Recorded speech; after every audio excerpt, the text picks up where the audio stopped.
ایک ہری بھری گھاٹی میں ایک بڑا سا مکان تھا۔ اس میں دو بھائی اپنی ماں کے ساتھ رہتے تھے۔ چھوٹا بھائی عثمان بڑا چاقو چوبند اور عقل مند آدمی تھا۔ باپ کے مرنے کے بعد خاندان کا سارا کاروبار وہی دیکھتا تھا۔ بڑا بھائی عرفان اس کے مقابلے میں بہت سیدھا سادہ اور رحم دل تھا، لیکن ساتھ ہی کاہل بھی تھا۔ وہ پوری کوشش کرتا تھا کہ گھر کے کاموں میں مدد کرے، لیکن وہ اتنا ذہین نہیں تھا کہ ان کاموں کو اچھی طرح کر سکے۔ تھوڑے دنوں تک تو چھوٹا بھائی یہ رویہ برداشت کرتا رہا، لیکن پھر اس نے جنجلاہٹ کا اظہار کیا۔ اس نے بڑے بھائی کو بلا کر کہا کہ وہ کہیں بھی جا کر اپنی قسمت آزمائی کرے۔ بڑے بھائی کو اس بات سے بہت تکلیف پہنچی، لیکن اس نے چھوٹے بھائی کو کوئی جواب نہیں دیا۔ اس کے پاس دو چار چیزیں تھیں، انہیں سمیٹ کر باندھا اور ماں کے پاس جا کر رخصت ہونے کی اجازت مانگی اور بولا، اماں میں کام کی تلاش میں جا رہا ہوں، میں اب خود اپنے پیروں پر کھڑا ہونا چاہتا ہوں۔ بھائی آخر کہاں تک میرا بوجھ اٹھائے، وہ بھی تنگ آ گیا ہے، لیکن میں اسے الزام نہیں دوں گا، بس آپ کی دعائیں چاہتا ہوں۔ ماں بیٹے کی بات سنتی رہی اور آنسو بہاتی رہی۔ پھر وہ بولی، ٹھیک ہے، اگر تمہارے بھائی نے تمہیں نکالنے کا فیصلہ کر لیا ہے تو میں بھی تمہارے ساتھ چلوں گی۔ میں ایسے بے رحم انسان کے ساتھ اب اس گھر میں نہیں رہ سکتی۔ دوسری صبح دونوں ماں بیٹے گھر سے چلے گئے۔ چلتے چلتے وہ کافی دور نکل آئے۔ اب دوپہر ہو گئی تھی اور وہ ایک جھونپڑی کے نزدیک پہنچ گئے تھے۔ ایک بڑے سے پہاڑ کے دامن میں بنی یہ جھونپڑی شہر سے زیادہ دور نہیں تھی۔ یہاں وہ سستانے کے لیے بیٹھ گئے۔ وہ تھکے ہوئے تو تھے ہی، اس لیے جلد ہی بے خبر سو گئے۔ جب وہ سو کر اٹھے تو دن ختم ہو رہا تھا۔ پہاڑ پر شام کے سرمئی اندھیرے پھیل رہے تھے اور ٹھنڈک بڑھنے لگی تھی۔ جب انہوں نے دیکھا کہ ابھی تک جھونپڑی میں کوئی واپس نہیں آیا تو وہ رات گزارنے کے لیے اندر چلے گئے۔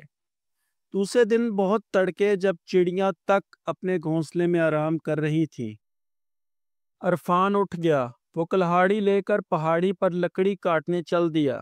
شام تک اس نے بہت سی لکڑیاں کاٹ لیں۔ پھر ان کو جمع کر کے وہ شہر لے گیا اور اچھے داموں پر بیچ آیا۔ اپنے دن بھر کی محنت کا پھل مل جانے پر وہ بہت خوش تھا۔ گھر پہنچنے پر اس نے ساری کمائی ماں کے ہاتھ پر رکھ دی۔ کئی دنوں تک وہ اسی طرح سے محنت کرتا رہا۔ ایک دن وہ صبح اٹھ کر اوپر کی پہاڑیوں پر اچھی لکڑی کی تلاش میں جا رہا تھا۔ تبھی ایک ایسے کونے میں پہنچ گیا جو ایک بہت بڑی چٹان سے چھپا ہوا تھا۔ یہاں اس نے دیکھا کہ ایک پتھر کا شیر کھڑا ہے۔ یہ شیر سچ مچ کے شیر جیسا تھا۔ ارے! بے اختیار اس کے منہ سے نکلا اور وہ ڈر کے مارے ایک پتھر پر ڈھیر ہو گیا، لیکن پھر وہ سنبھلا اور کپڑے جھاڑ کر کھڑا ہو گیا اور بڑے غور سے اس پتھر کی مورت کو دیکھا۔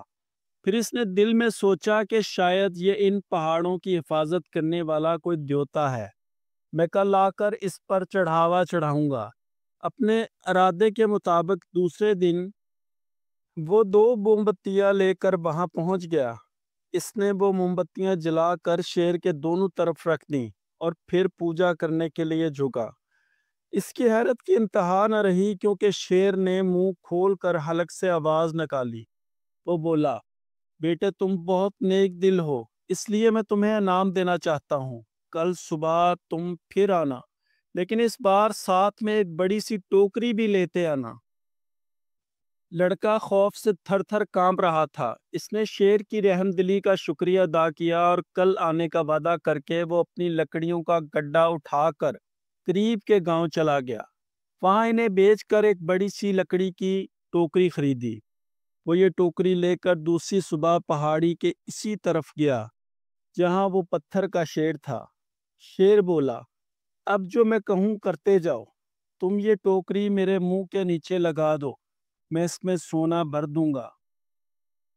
جیسے ہی ٹوکری بھرنے کے قریب ہو تم مجھے رک جانے کو کہنا، ذرا سا بھی سونا زمین پر نہیں گرنا چاہیے۔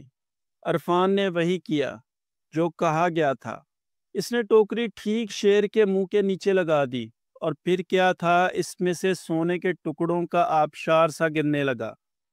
جب ٹوکری 3/4 بھر گئی تو اس نے شیر کو پکار کر بتا دیا، اور پھر ایک دم وہ سونے کا آبشار رک گیا۔ نوجوان نے شکریہ کے طور پر سر جھکایا کہ اسے اس فراخ دلی سے یہ دولت کا تحفہ ملا تھا۔ پھر وہ ٹوکری لے کر اپنی ماں کے پاس گیا۔ پہلے تو اتنا بہت سا سونا دیکھ کر وہ ہکا بکا رہ گئی، لیکن جب بیٹے نے ساری کہانی سنائی تو اس کی خوشی کی کوئی انتہا نہ رہی۔ اب ماں اور بیٹا عیش و آرام سے رہنے لگے۔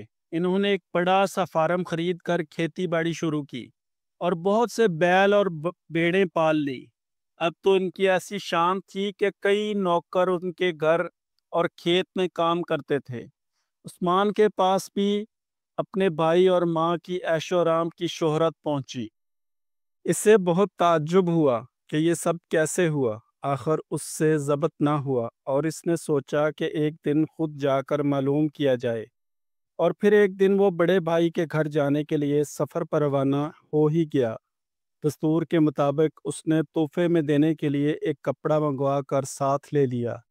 بڑے بھائی اور ماں نے بہت خلوص سے اس کا خیر مقدم کیا۔ ایک دوسرے کی خیریت پوچھنے کے بعد وہ ادھر ادھر کی باتیں کرنے لگے۔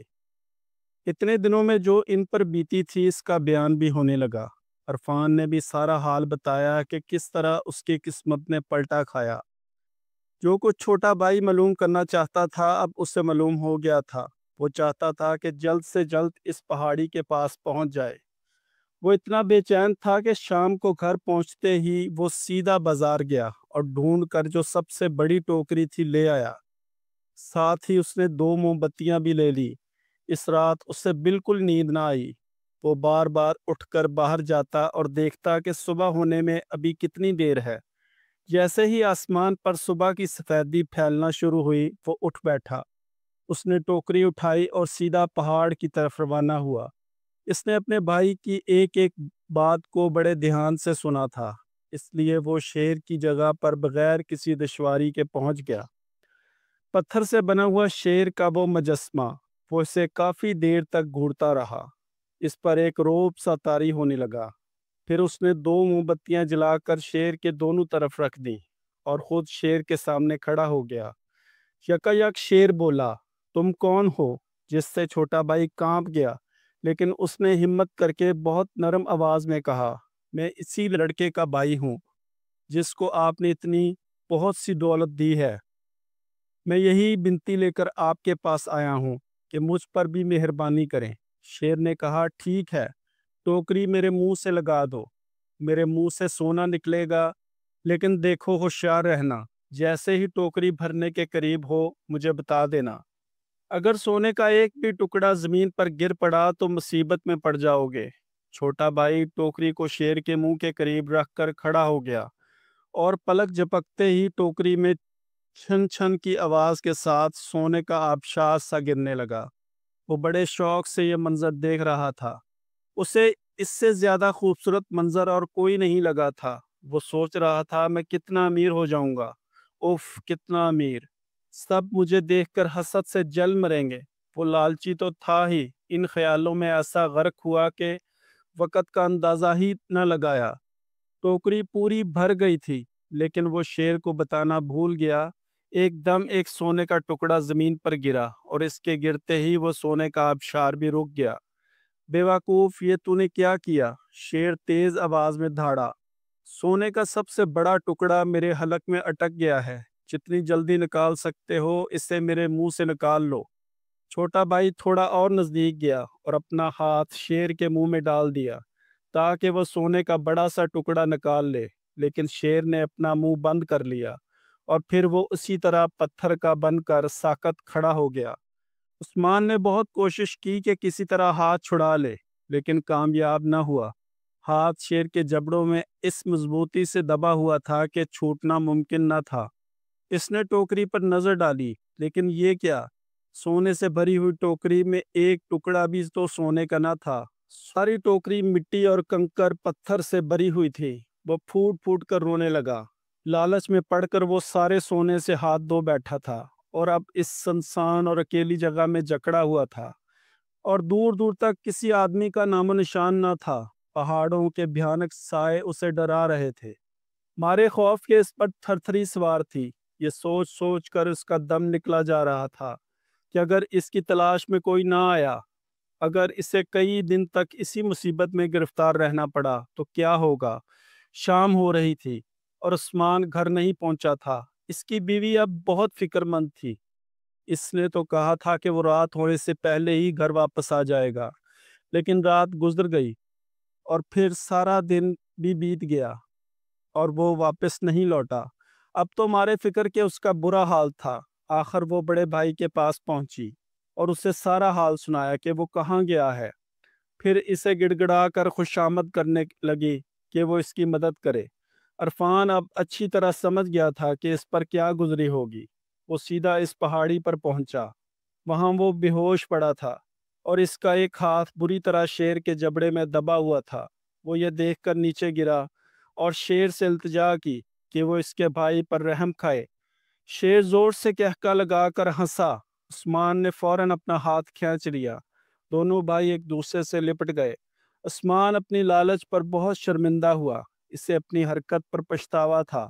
اس نے قسم کھا لی کہ اب وہ پھر کبھی لالچ نہ کرے گا۔ عرفان رحم دل اور نیک نیت تھا۔ اس نے اپنے بھائی کو اپنی دولت کا ایک حصہ دے دیا تاکہ وہ بھی خوشحال زندگی گزارے اور پھر کبھی لالچ کے پھیر میں نہ پڑے۔